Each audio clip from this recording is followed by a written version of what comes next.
Y vamos a recibir ahora a Donna Hrinak. Ella es vicepresidenta corporativa de Boeing, presidenta de Boeing América Latina.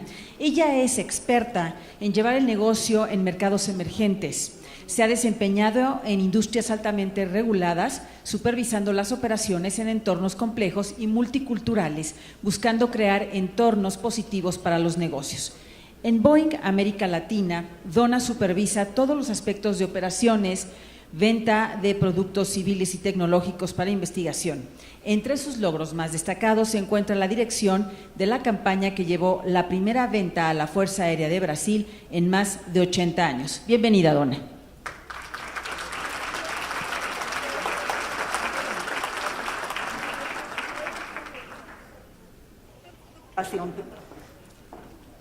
So, I was raised in a working-class family in Monaca, Pennsylvania. It's a small town about 25 miles northwest of Pittsburgh in the western part of the state. And the strongest memory I have from my childhood is my dream of wanting to get out of Monaca, Pennsylvania, right? It wasn't that I hated where I was. It was just that I knew in my head and in my heart that there was more to the world, and I wanted to be part of that more. Now, there weren't a whole lot of people in Monaca that thought the way I did, so I couldn't really talk to anyone about my dream. So I did what any 8-year-old girl with a dream would do. I lied. I made up a homework assignment. I told my parents they had to buy me a globe of the world so that I could write a report for school about 10 different countries.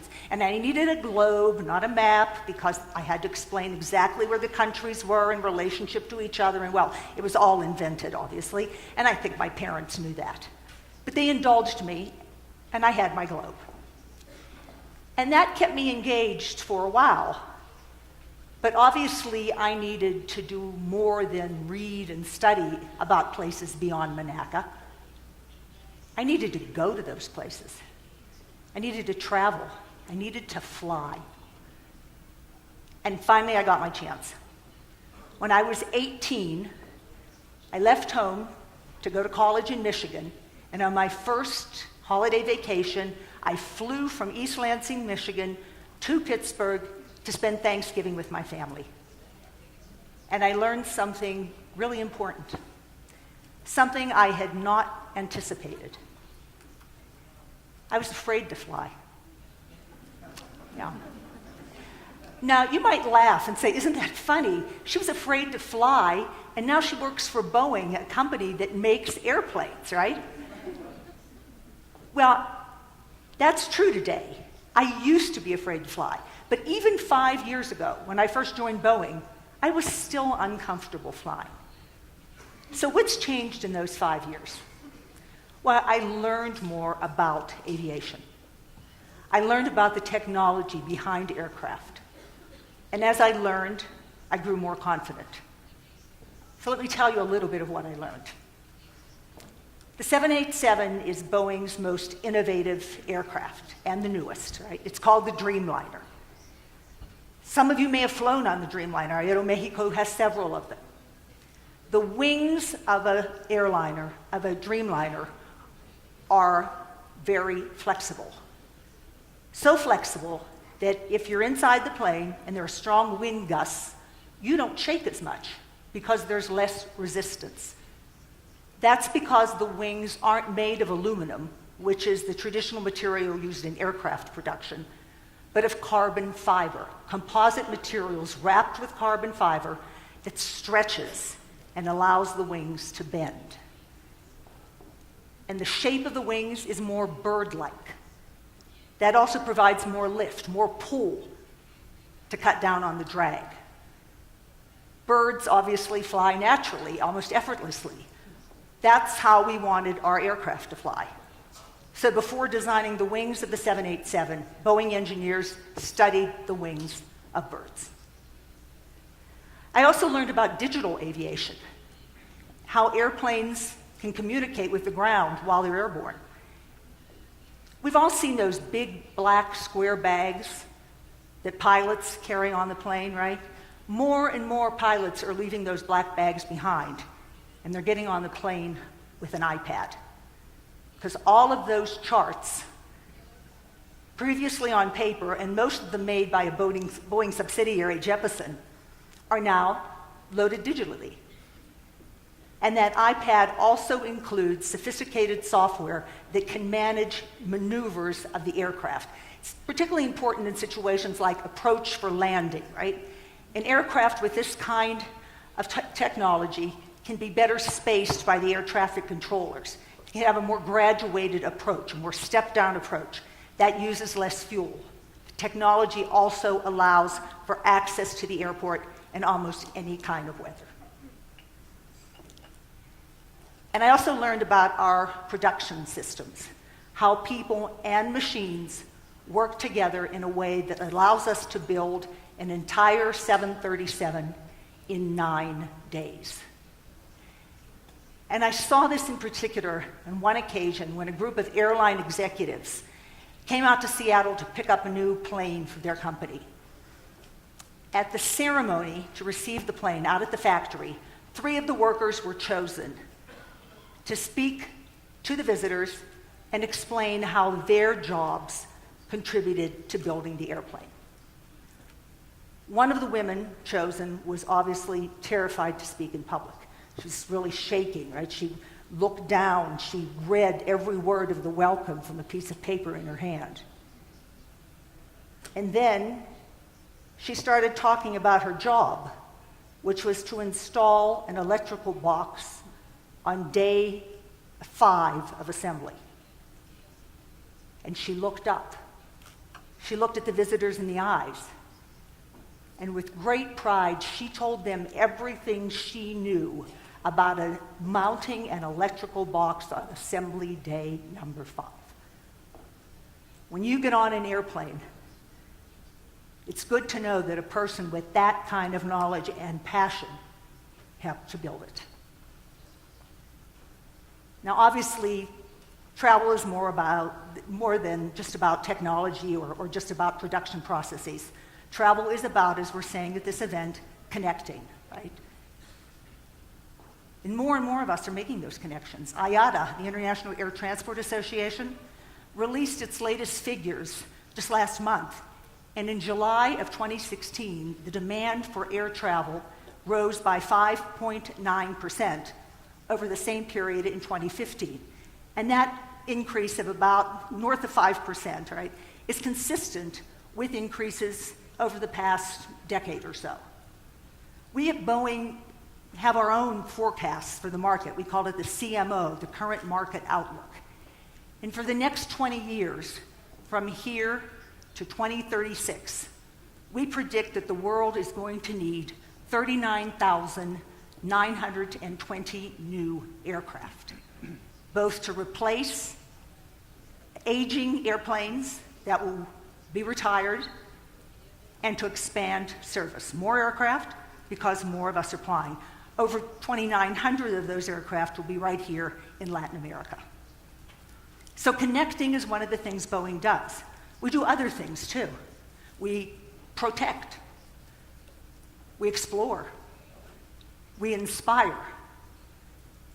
Now, the protection part, our defense division that builds things like the dual rotary Chinook helicopters or advanced fighter aircraft, that's really important, but that's another presentation. I want to talk about the connecting and the exploring and the inspiring, because that's what travel means to me. Tourism is fundamental to making our connections. Think about the last time you were a tourist. What do you remember? I still remember the time I first ate mole poblano. They told me what it was, chocolate and chili. Ooh, delicious, right? Or maybe you remember something you saw, maybe a monument, the Great Wall of China or the Eiffel Tower. How could you ever forget anything like that? But I bet you also remember the people, the good and the bad. I've had a unique opportunity to connect with people around the world both as a tourist and professionally. And I started right here in Mexico, working at the US Embassy down here on Reforma. My first job was interviewing applicants for US tourist visas, talking to them about their lives in Mexico, asking why they wanted to travel to the United States. And from the literally thousands of stories that I heard, most true, some not so much, I became addicted to connection. And sometimes that connection wasn't even direct. That was back in the day when someone could send a representative to apply for a visa on his or her behalf. And one day I received a driver who had come in to apply for a visa for his boss. In the space on the application where it asked for profession, the boss had written in ex-president of Mexico. And in the place for the name, Gustavo Díaz Ordaz. Now, I'd read about Díaz Ordaz when I studied Latin American history in college, right? Suddenly, he wasn't just a name in a history book. He was real to me. He was applying for a visa, for crying out loud. I had a connection. I was fortunate to make connections elsewhere around the world. I lived in Eastern Europe, where I got to travel to the small town in Slovakia, where my grandfather lived, until at the age of 11, he left home alone, traveled across the ocean, speaking no English, of course, but with a tag around his neck that directed him to Homestead, Pennsylvania, where he would work in the coal mines. I connected with the medical profession in Brazil when I had a baby there 30 years ago. And I watched as a famous Major League Baseball player, making tens of millions of dollars a year, who was a guest at our home at the embassy in Dominican Republic, how he left a group of dignitaries and diplomats he was talking with and ran over to hug a waiter we had hired for the day, whom he hadn't seen in years, but who had been his childhood friend in San Pedro de Macorís. Now, I said I first came to Mexico to work. And that's not entirely true. I actually first came as a tourist when I was 10. If you count spending one day in Nogales, Sonora, going from Monaco to Disneyland, knowing Mexico. But then 5 years later, I was able to spend 3 days in Guadalajara. And this was my idea of travel. Exploring churches, shopping at the market, using my limited Spanish to ask questions and then being embarrassed because I couldn't understand the answers. That's what made Mexico, that's what made Latin America, that's what made the world available to me. What's available to a 10-year-old today? Well, we at Boeing are building 2 components of the vehicle that maybe 15 years from now will take our children, then adults, to Mars. It'll take 2 years for a Mars journey. You have to wait until the planets line up. But the kids who are studying now have a chance to explore not just this world, but others. Now, the kids who are studying, hopefully, science, technology, engineering, and math today can only reach their dream of exploration if they are inspired. And the best way to inspire students is through teachers. There's a great book called The Smartest Kids in the World, written by a woman named Amanda Ripley. And she's done research and studied other research that's shown that more than any other factor, more than the school, more than the curriculum, more than the technology in the classroom, teachers matter. Teachers make the difference. Even in situations of poverty where it's hard to learn and hard to teach. A teacher who can inspire students to understand, to visualize, to internalize why they are in school makes all the difference. Unfortunately, here in Latin America, we're not very selective about who gets to become a teacher. In Korea, only the top 5% of university graduates can become teachers. In Finland, only 10%. In Singapore, only 30%. In Brazil, where I live, 30% of teachers barely make it out of high school. I was dismayed to read this morning on the front page of La Reforma, maybe some of you saw it, new information from the OECD that says that of all OECD members, Mexico has the lowest rate of students who finish secundaria. And the OECD does other research in education as well.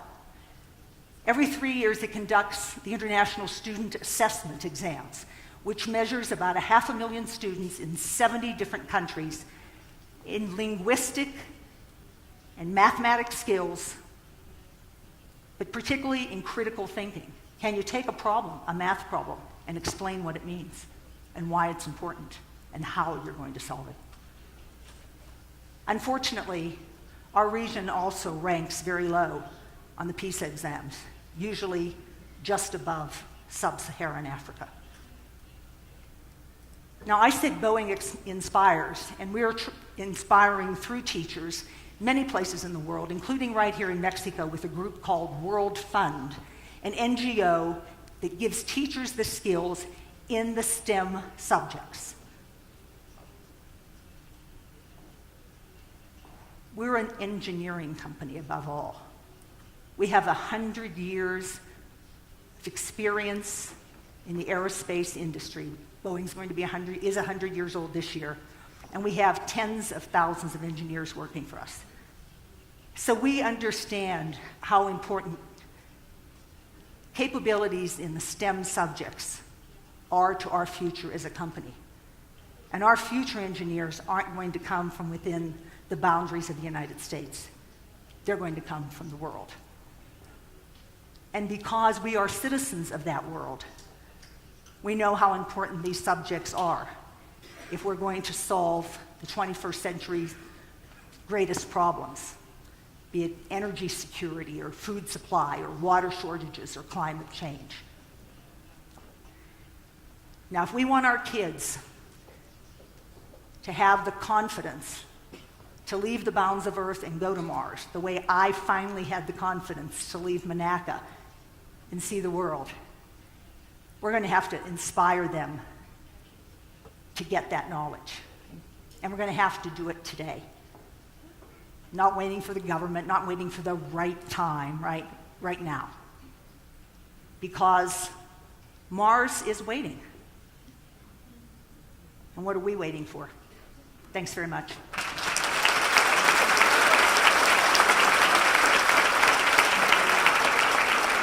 Thank you very much, Donna.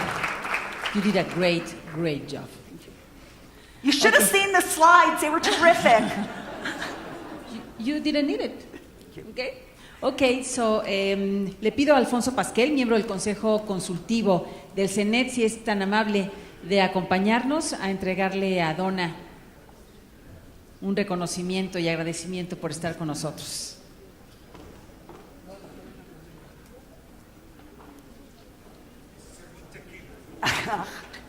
Lo podemos tomar ahora.